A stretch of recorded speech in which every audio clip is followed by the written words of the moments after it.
My name is Jack, and this is the story that still haunts me to this day. Sometimes I wonder if I actually survived that year, or if a piece of my soul is still trapped in the cold, lifeless hallways of Crestwood Dorm. Crestwood Horror, freshman year, and the ghost named Zach. It was my freshman year at Crestwood University, nestled deep in the fog-covered forests of Oregon. The area was remote, silent, and cloaked in a kind of cold that seemed to seep into your bones. My family had just said their goodbyes, and before I could even settle in, my new roommate walked through the door. His name was Zachary, but he went by Zach. And from the moment he stepped into that room, something about him made the hair on the back of my neck stand up. I reached out to shake his hand. "Hey, I'm Jack," I said with a smile. Zach stared at my hand for a few seconds, like it was something disgusting, then gave a dry, empty chuckle and returned the gesture with the limpest, coldest handshake I've ever felt. His hand felt like a corpse. That evening I tried making small talk, but all I got were short, awkward replies. "Yeah," "No." Sometimes he would just smirk for no reason, eyes unfocused. After a while, we just sat in silence, each glued to our laptops. But the silence wasn't peaceful. It was heavy, suffocating. I could literally hear the ticking of the wall clock, like it was counting down to something. Later that night, I went for a walk around campus. When I came back, Zach was still in the exact same position. I greeted him. Nothing. No response. I turned off the light, climbed into bed, and tried to sleep. But it wasn't easy, not with his laptop screen glowing in the dark until nearly 3 a.m. When I finally drifted off, I was jolted awake by a strange feeling, like I was being watched. Moonlight spilled through the window, casting a pale glow across the room, and that's when I saw him. Zach was sitting upright on his bed, staring directly at me. I sat up, my mouth dry. "Zach, what are you doing?" he whispered, voice barely audible, like a breeze through a crypt. "Sorry." The next day, he was gone. Vanished. Later during orientation, I overheard some students whispering and pointing toward the garden area. I looked over and, sure enough, Zach was crouched in the bushes, gently stroking the bark of a tree with both hands, as if he was talking to it. I felt embarrassed. "That's, my roommate," I told the others with a forced laugh. That evening, I got an email from the housing office. I'd been reassigned to a different dorm room. I could have screamed with relief, but when I returned to the room to pack up, Zach was sitting on the desk chair, staring at the door. Still. Silent. When I said goodbye, he replied coldly, "Whatever." I opened my laptop and saw that every single email had been opened, even the personal ones. Some folders had been snooped through too. I turned to him and asked, "Did you go through my computer?" Without even a second of hesitation, he screamed, "No!" So fast, so loud, it chilled me to my core. I didn't argue. I was leaving in the morning anyway. That night, I woke up to the sound of a zipper. In the dim glow from the hallway, I saw Zach crouched over my bag, rummaging through it. When I turned the light on and confronted him, he said, "I thought maybe my toothbrush was in there." I didn't say a word, but I knew I had to get out. My new room was a fresh start. My new roommate, Mark, was quiet and respectful. I finally felt safe, until Sunday night. Around 3 a.m., I was startled awake by a faint clicking sound, like someone slowly turning a doorknob back and forth. I crept to the door and looked through the peephole. Someone was standing right outside, head bowed. I couldn't see their face, but I could clearly see their hand, gently twisting the doorknob. I backed away and called campus security. When they arrived and opened the door, my worst fear was confirmed. Zach, still wearing the same clothes, face pale, emotionless, hand frozen on the knob. The police cuffed him and took him away. I explained everything. I never saw Zach again. Some said he was expelled. Others whispered he was committed to a psychiatric hospital. I don't know which is true, but even now, years later, he still shows up in my dreams. Standing silently in the moonlight, eyes locked on mine, still watching. Part 2. The Campfire, the Darkness, and the Watcher in the Woods. About a month after everything that happened with Zach, life started to feel somewhat normal again. I'd made 2 new friends, Eli and Chris.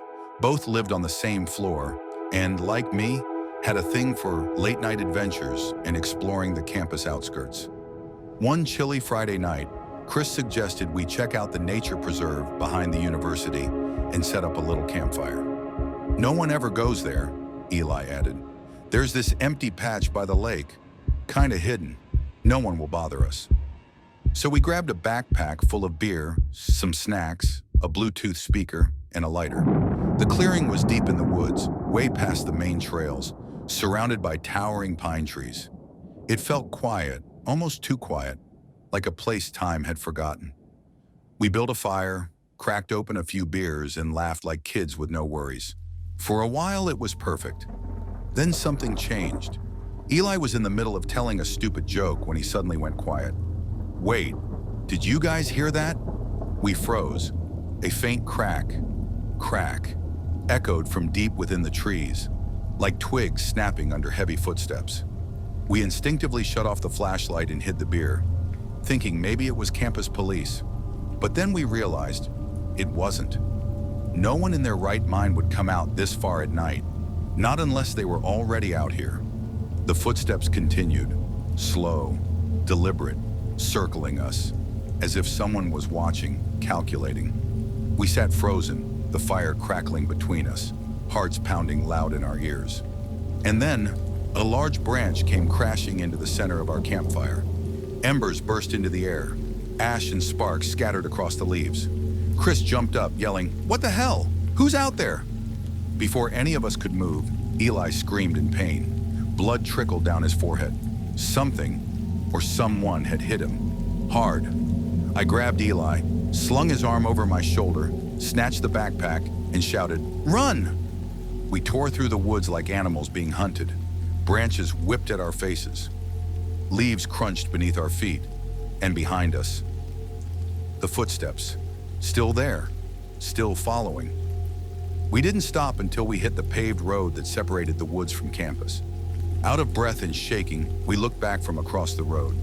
Up on the 4th floor of our dorm, we made it to Chris's window and looked down. There, standing just beyond the tree line, was a figure, pacing, back and forth, slowly, watching. And every time a car passed by on the road, the figure would retreat into the shadows, only to return once the coast was clear. We never reported it. We never spoke a word of it to anyone. But after that night, none of us ever went back into that nature preserve. Not at night, not ever. Part 3, The Dead Hallway, Knocks from Beyond. After what happened in the woods, I started avoiding anything that involved being outside after dark. That lingering sense of being watched never left me. It clung to my skin like a cold mist.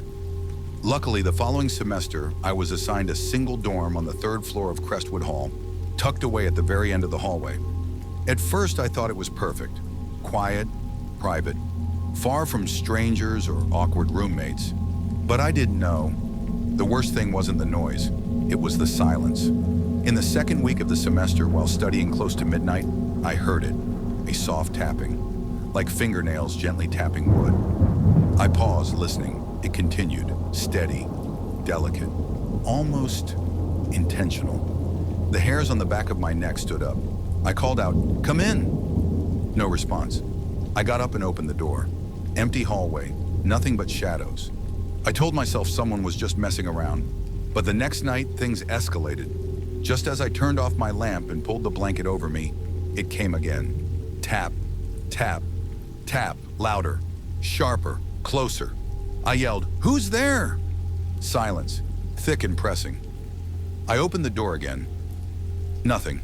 A pit began to form in my stomach. And then came night 3.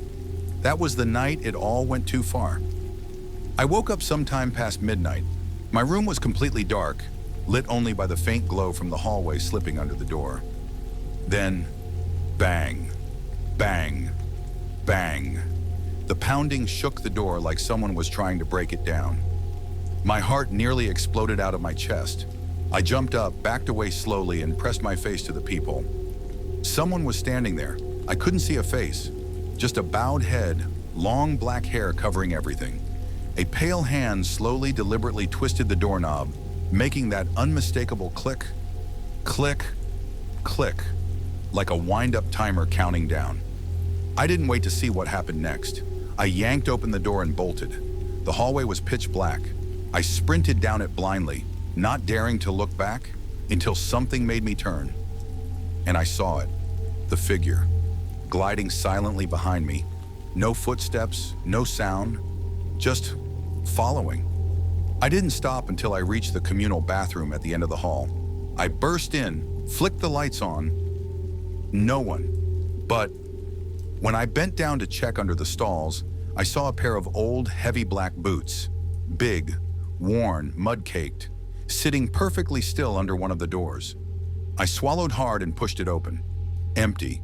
No legs, no feet, no person. Just the boots resting there like they'd been placed on display. And then, laughter. Low, raspy, shaking laughter. It didn't come from the stalls. It came from above. I looked up, and there it was. A face peering down through the ceiling vent. Eyes stretched wide, unblinking. A smile torn open across its face, far too wide to be human. I screamed, tripped over myself scrambling out of there. When I got back to my room, I slammed the door shut, locked it 3 times, shoved my desk in front of it, and dove under the covers like a terrified child. And then the knocking returned. But this time, it wasn't gentle, it wasn't steady, it was angry, desperate, hungry. It didn't stop until the sun came up. RE Part 4. The underground frat party. The room that shouldn't be opened. It was the first week of October. Fall had finally rolled in, bringing with it a creeping chill, and Crestwood University was buzzing with rush week parties. My new roommate, Mark, was way more social than I was. One night, he invited me to go with him to an underground frat party that was rumored to be some kind of exclusive initiation event for freshmen. I didn't care much for frat culture, but Mark kept nudging me. "Come on," he said, "just for the experience. Could be fun." I gave in. I mean, what's the worst that could happen? The frat house wasn't on campus. It was tucked away in a rundown neighborhood on the far west side of the city. When we pulled up, I saw a dilapidated 2-story white house with peeling paint and blacked out windows. If it weren't for the music thumping inside and the line of parked cars, I'd have thought the place was abandoned. A short, heavy guy wearing a stained white t-shirt and holding a red Solo cup opened the door. He scanned us from head to toe with a look that made my skin crawl, like he was sizing us up, then smirked. "Come in," he said. "Tonight's special." Inside, the heat hit us like a wall. The air was thick and smelled of sweat and cheap alcohol. The lights were dim, barely illuminating the 50 or so people packed into the living room, almost all of them male. A few girls stood near the corners of the room, swaying slightly, eyes unfocused. They looked vacant, like they weren't really there. I leaned over to Mark. We should leave. But before he could answer, a man approached us. He was tall, thin, dressed in a black hoodie. His face was shadowed beneath the hood, but I could see his grin. He pressed a tiny glass vial into my hand and whispered, "This will unlock the door in the back." I let out a nervous laugh, expecting him to walk away. He didn't. He just stood there, watching, until I reluctantly downed it. The taste was bitter. The burn hit my throat like fire. Within minutes, the room began to warp. The music turned distorted, like whispers echoing from another realm. The people around me started to twist and blur, their faces stretching, their eyes turning dark and bottomless. I don't know what compelled me to go upstairs, but I couldn't stop myself. My legs moved on their own. Toward the end of the upstairs hallway, toward a door that had been sealed shut with duct tape and a warning sign in bold red, "Do not enter." I knocked once. The door opened on its own. Inside was pure darkness, except for a single candle flickering in the center of the floor. No furniture, no bed, just shadows and symbols. Spirals drawn in black charcoal etched across the floor like ancient markings. On the wall, tilted slightly, hung a portrait of a man with no face. I stepped back, instinct screaming. The door slammed shut behind me. Then I heard it, whispers, from the ceiling, from the floor, from inside my head. "Stay here. "You've been chosen. We've watched you for a long time, Jack," I screamed. I pounded the walls. I tried the door. Nothing. The room swallowed every sound. My voice might as well have been a whisper in a void. Then suddenly the door opened, like it was never locked. Mark stood there, pale and panicked. "I've been looking for you for an hour," he said. "You just disappeared. The music stopped. Everyone's gone." We ran down the stairs, through the front door, out into the street. But before I crossed the threshold, I turned back. On the second floor, behind the dark curtain, someone was standing there, watching, a pale figure, no eyes, no mouth, just smooth, blank skin. I never returned to that frat house. A week later, Mark tried to look up the address. Nothing matched. No record, no name, no frat. No students we talked to had ever heard of it. But some nights, when I dream, I hear the whisper again. The room is still there. The door is still open.